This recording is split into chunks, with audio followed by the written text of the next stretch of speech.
Hello বন্ধুরা, আমি চলে এসেছি পিয়ালি। আজ আমি তোমাদের কাছে দেখো ঝালমুড়ি মাখবো।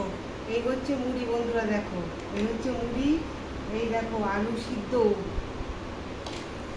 এই দেখো বন্ধুরা আচার, এটা হচ্ছে চানাচুর বন্ধুরা, ঝাল চানাচুর।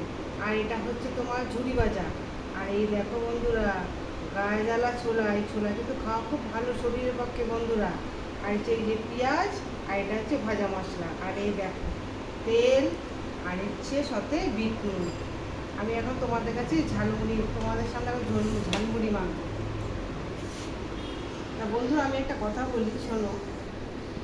তোমার জীবনে যতই দুঃখ কষ্ট আসুক না কেন বন্ধুরা, তোমরা এই কষ্টটা কিন্তু অন্য কারোর সাথে শেয়ার করতে যেও না। এই কষ্টটা তোমার ঘরে ঠাকুর আছে, ভগবানের, তার সাথে শেয়ার করো। কেন বলতো, তুমি যার সাথে এই কথা শেয়ার করতে যাও না কেন, তোমার এই দুঃখ কষ্টটা কিন্তু, তোমার এই ব্যথা জায়গাটা সে কিন্তু একদিন না একদিন আঘাত করবে। তুমি তুমি তোমার ঠাকুরকে জানো, তুমি তোমার ভগবানকে জানো, সে কিন্তু তোমার কাছে কোনোদিনও আঘাত করবে না। তাই বলছি, ভগবানকে এখানে তুমি একটা কথাই বলবে, যে আমাকে যে কষ্টটা তুমি দিচ্ছ, এই কষ্টটা সহ্য করার ক্ষমতা তুমি দিও। তাহলে দেখবে, তাই বলছি ভগবান সে কিন্তু তোমার সাথে কোনো বেইমানি করবে না। তাহলে দেখবে তোমার পথ ঠিক পরিষ্কার হয়ে যাবে। আর বলছি বন্ধুরা, আমাদের তো সত্যিকারের কথা হচ্ছে বলতে, আজ আমরা কি করি জানো, আমরা সুখের সময় আমরা ভগবানকে ভুলে যাই, আর দুঃখ যখন আসে তখন আমরা ভগবানকে স্মরণ করি। তাই বলছি আমাকে দুঃখ সুখ মিলেই চলতে হবে, আর সবসময় আমার নিজের ঠাকুরকে নিয়ে আমার চলতে হবে। এই দেখো বন্ধুরা, তাই এখন আমি ঝালমুড়ি মাখছি। দেখো বন্ধুরা, এই যে মুড়ি, এই দিলাম আলু সিদ্ধ,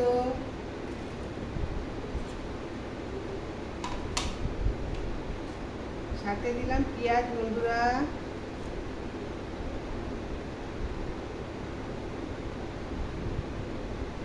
এই যে ছোলা দিলাম বন্ধুরা, সাথে দিলাম ঝুড়ি ভাজা বন্ধুরা, এই দিলাম চানাচুর,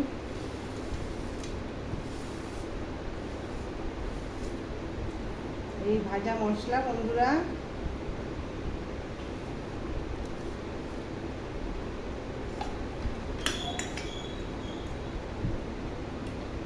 সামান্য তেল দিলাম বন্ধুরা,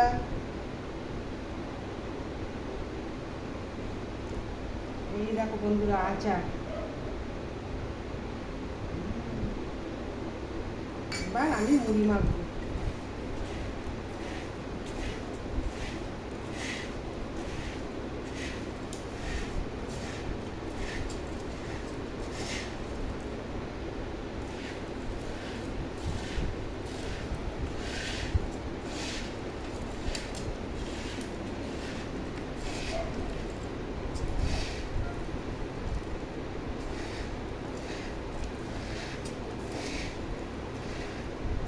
বন্ধুরা, যে যে ঝালমুড়ি খাওয়ার ইচ্ছা চলে আসতে পারো।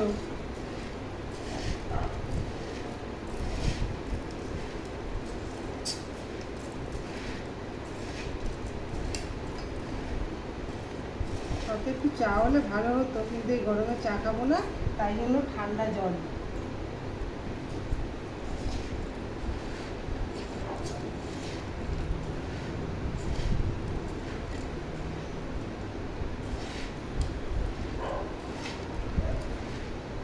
হয়ে গেল আমার মুড়ি মাখা বন্ধুরা।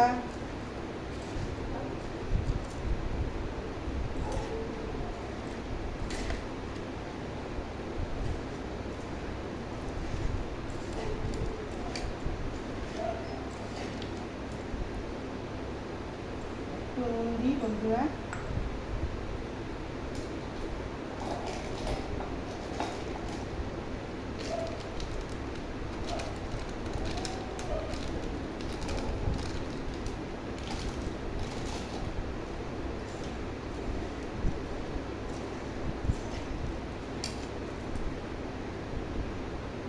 খেয়ে দেখি কেমন হলো। হেভি বন্ধুরা, হেভি।